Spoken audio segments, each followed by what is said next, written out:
A baby who trusted no one, suddenly reached for a man she had never met.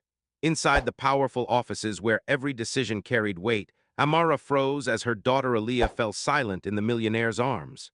For 18 months, this child had avoided every stranger, every touch, every voice except his. And when Amara noticed the mark on Aaliyah's neck matching the scar on his, she realized this moment wasn't random. It was the beginning of a truth buried for years, a truth that could shatter everything. Why did Aaliyah cling to him, and what secret was she revealing? Comment and tell us where you're watching from, and subscribe for more stories. Amara had spent nearly 2 years moving through the towering corporate building like a shadow. Every night, long after the executives had gone home, she quietly cleaned the same polished floors and offices where decisions worth millions were made. She lived a life built on routine, simple, predictable, and entirely unnoticed. What most people failed to see was the weight she carried, raising her daughter Aaliyah alone while working a night shift that barely covered rent. Yet no matter how tired she was, she never complained. Survival had taught her silence, discipline, and patience. Aaliyah, only 18 months old, had a temperament people misunderstood. She avoided strangers with a fear that cut deep, turning her face away, crying at the sound of unfamiliar footsteps, clinging only to her mother. Doctors called it sensitivity. Amara called it intuition. But balancing single motherhood with a night cleaning job wasn't easy, especially when the babysitter kept canceling without warning. And on that particular night, when the cancellation came again, Amara faced a choice she never wanted to make. Leaving Aaliyah alone was impossible. Missing another shift meant losing the job that kept them afloat. So Amara made a decision born not of recklessness, but desperation. She wrapped her daughter in a small blanket, held her close, and slipped quietly into the building where children were never meant to be. She hoped Aaliyah would sleep through the shift. She hoped no one would notice. She hoped, just for once, luck might be on her side. But as she pushed her cleaning cart toward the executive floor, the baby stirred and then began to cry. The sound echoed through the empty hallway, too loud, too sharp, too impossible to hide in a place built on order, silence, and power. Amara didn't know it yet, but this single decision would unravel buried secrets, shake the foundation of the company, and force the most powerful men in the building to face a truth they had tried to erase. The moment Aaliyah's cry reached the executive floor, everything Amara feared began unfolding at once. The sound cut through the sterile hallway, sharp enough to pierce the stillness of a building not meant for the presence of a struggling mother or a restless child. Amara tried to calm her daughter, but the crying only grew louder, echoing off the glass walls like a warning that she no longer had the privilege of being invisible. Within minutes, senior executives stepped out of a conference room, their expressions tightening as they saw Amara holding her child. Their faces carried the same look she had grown used to, irritation blended with disbelief, the kind reserved for someone they believed did not belong in their world. And in their eyes, she never had. She was a cleaning woman, a name they had never bothered to learn, someone expected to stay silent, stay hidden, and certainly never disrupt their space. Aaliyah's fear intensified the longer those eyes stayed on her. She buried her face into her mother's shoulder, trembling the way she always did around strangers. To them, it was noise. To Amara, it was a reminder that even her daughter felt the weight of judgment long before she could understand its meaning. But the executives weren't focused on the child's distress. They were focused on the disruption, on the inconvenience of a black woman stepping into their meeting with a crying baby. Amara could feel the silent accusations in the air, each one shaped by years of unspoken bias. It wasn't just about breaking company rules. It was about breaking the unwritten boundary that people like her were never meant to cross. Before she could leave, another figure stepped into the room. Andrew, the quiet partner in the company, someone rarely noticed even within his own family. Amara expected the same cold stare from him, but something entirely different happened. The moment Aaliyah lifted her head and saw him, her crying stopped. Her tiny body relaxed. Her hands reached forward as if drawn to him by a force Amara couldn't explain. The executives were stunned. Andrew hesitated only a moment before gently lifting the baby into his arms. And in an instant, Aaliyah settled into a calm Amara had never witnessed around a stranger. The room filled with a silence heavier than before, not out of annoyance now, but disbelief. For Amara, the sight triggered something deeper, something she had spent 2 years burying. Aaliyah had never reached for anyone but her, never trusted anyone else, never allowed another person close. Yet here she was, resting peacefully against a man who should have been just another stranger. And then Amara saw it, the small crescent mark on Aaliyah's neck and the matching scar on Andrew's. A mark she had dismissed as coincidence for months suddenly took on a meaning she wasn't prepared to face. The executives watched as Andrew held the child with a gentleness that seemed entirely out of character for the man they knew. Their expressions shifted from irritation to suspicion, then to something closer to fear. They recognized what Amara was starting to understand. This wasn't random. This wasn't ordinary. And it was about to crack open a truth the company had buried deep. Amara felt a storm rising, one built on past betrayals, systemic power, and secrets that had stolen years from her life.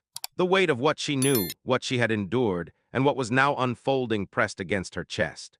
She could feel the story shifting in front of everyone, turning her from the invisible cleaner into the center of a truth that threatened reputations, power, and legacies. And as the executives exchanged uneasy glances, Amara realized one thing with absolute clarity. This moment was only the beginning of a battle she could no longer avoid, and one they would never be ready for. The room grew heavier with every passing second, as if the air itself recognized the danger of the truth surfacing. Aaliyah rested calmly in Andrew's arms, unaware that her presence had just pulled a thread no one in that building was prepared to unravel. Amara stood there, no longer invisible, no longer apologetic, only bracing herself for a storm she had always known existed, but never imagined she'd be forced to confront so directly. What began as a simple night shift had transformed into something far more dangerous, a collision between a mother's truth and a system designed to silence people like her. Amara could feel the power imbalance closing in, the weight of years she had spent being ignored, dismissed, and underestimated pressing against her chest. But this time, the shame didn't belong to her. It hovered over the men who had built their empire on authority, reputation, and control. Men who now watched a child cling to someone they insisted had no connection to her. The executives attempted to regain their composure, but their fear betrayed them. The tension at the table wasn't just about a baby reaching for a man. It was about the implications of what that meant. It was about the secret they feared might finally come to light. The possibility that the truth they buried 2 years ago had returned in the arms of the very child they tried to erase. For Amara, it was the moment she had both dreaded and waited for. She remembered every night spent cleaning the same offices where decisions were made about her life without her knowledge. She remembered losing her job, her future, her stability because someone with power decided she didn't matter. She remembered the silence that followed, the absence of support, and the constant struggle to raise her daughter alone. Every injustice she had endured rose to the surface in a single wave of clarity. She was done carrying their secrets. Across the room, Andrew's face shifted, not with innocence, but with recognition. The scar Aaliyah tugged at, the way she clung to him, the tension in his shoulders, it all hinted at a truth he had buried under fear and the control of those around him. And now, with his family watching, the weight he had carried quietly for years, guilt, regret, and helplessness, was finally breaking through. The executives sensed the shift too. Power had slipped from their hands and landed squarely in the arms of the woman they had underestimated. The atmosphere was no longer about maintaining order. It was about preventing collapse. Their legacy, their status, their entire image balanced on the edge of a truth that refused to stay hidden. And as Aaliyah rested peacefully against the man she instinctively trusted, Amara realized this wasn't the end of the confrontation. It was the moment the ground began to give way beneath them. Because once a truth this powerful breaks the surface, nothing built on lies can survive its impact. In the days that followed, the truth could no longer be ignored. The executives who once dismissed Amara as invisible were forced to confront everything they tried to bury. Aaliyah's unmistakable connection to Andrew shattered the quiet wall of denial that had protected the company for years. And for the first time, Amara stood in those halls not as a cleaner, not as someone whose presence went unnoticed, but as a woman whose strength had finally broken through the foundation built to silence her. What happened inside that executive office didn't just expose a hidden past, it exposed a system where power decided whose voice mattered, a system where a black woman's pain was easier to ignore than acknowledge, a system that had been functioning quietly for years, until the very child they tried to erase became the one to reveal the truth. Amara didn't walk away with anger. She walked away with purpose. She had endured humiliation, loss, and years of silence, but she also proved that silence doesn't equal weakness. By standing firm, by refusing to be erased, she reclaimed not just her future, but her daughter's. The company's walls, once a symbol of what she lost, now stood as a reminder of what she refused to surrender. And Andrew, once burdened by fear and manipulation, finally faced the truth he had avoided. In acknowledging Aaliyah, he acknowledged his own humanity, something he had nearly sacrificed to protect the reputation of others. But the impact reached far beyond that building. Amara's story echoed in a world where countless others have been dismissed, underestimated, or pushed aside because of the color of their skin. Her victory wasn't just personal. It was a reminder that justice isn't always loud. Sometimes it begins with one person refusing to remain invisible. In a society still struggling to face its truths, one question remains. How many more stories like Amara's must unfold before every voice is finally valued, and every life is truly seen? If this story moved you, share it with someone who needs to hear it. And make sure you subscribe to Black Community Struggles for more powerful stories about justice, truth, and our community's fight to be seen.